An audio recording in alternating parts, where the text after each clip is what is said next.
Filipi pasal 3. Kebenaran yang sejati. Ayat 1, akhirnya, saudara-saudaraku, bersukacitalah di dalam Tuhan. Bagiku menuliskan hal-hal yang sama ini kepadamu tidaklah menjemukan, tetapi bagimu itu menyelamatkan.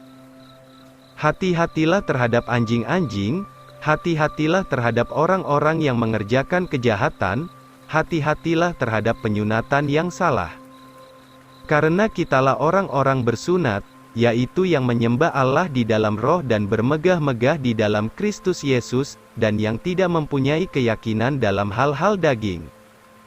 Walaupun saya dapat juga mempunyai keyakinan dalam hal-hal daging, jika orang lain menyangka bahwa ia mempunyai keyakinan dalam hal-hal daging, saya lebih lagi.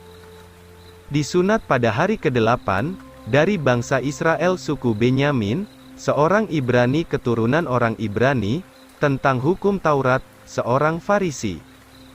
Tentang gairah, saya menganiaya gereja, tentang kebenaran yang sesuai dengan hukum Taurat, tidak bercela. Tetapi apa yang dahulu menjadi keuntungan bagiku, itu saya anggap kerugian karena Kristus. Bahkan, segala sesuatu saya anggap kerugian karena dibandingkan dengan kemuliaan pengenalan akan Kristus Yesus Tuhanku. Karena dialah saya telah menderita kehilangan segala sesuatu, dan menganggapnya sampah, sehingga Kristus menjadi keuntungan saya. Dan supaya saya didapati di dalam Dia, bukannya dengan kebenaranku sendiri yang dari hukum Taurat, melainkan dengan kebenaran dari Allah oleh iman, yaitu karena iman dalam Kristus. Supaya saya dapat mengenal Dia dan kuasa kebangkitannya, dan persekutuan dalam penderitaannya, menjadi serupa dengan kematiannya. Supaya bagaimanapun, saya boleh mencapai kebangkitan dari antara orang mati.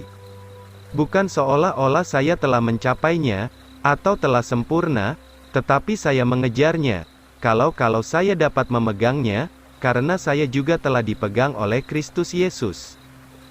Saudara-saudara, saya tidak menganggap diri saya telah memegangnya.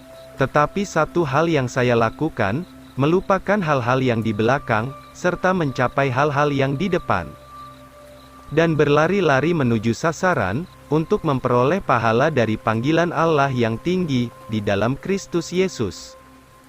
Oleh karena itu, seberapa banyak yang sempurna, marilah kita memikirkan ini, dan jikalau kamu berpikir lain dalam segala hal, Allah akan menyatakan ini kepadamu.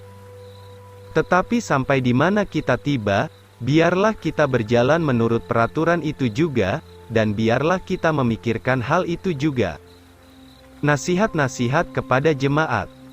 Ayat 17, saudara-saudara, ikutlah teladan saya dan tandailah mereka yang berjalan sedemikian juga, sama seperti kami yang menjadi teladanmu. Karena banyak yang berjalan sebagai seteru salib Kristus, seperti yang sudah sering saya beritahukan kepadamu, dan sekarang saya katakan kepadamu sambil menangis. Yang kesudahannya adalah kehancuran, yang memberhalakan perutnya, dan perkara-perkara yang memalukan adalah kemuliaannya, yang memikirkan hal-hal duniawi saja. Karena kewarganegaraan kita adalah di dalam surga, dari sana juga kita menantikan juru selamat, yaitu Tuhan Yesus Kristus, yang akan mengubahkan tubuh kita yang hina menjadi serupa dengan tubuh kemuliaannya, menurut kuasanya, yang olehnya ia dapat menaklukkan segala perkara kepada dirinya.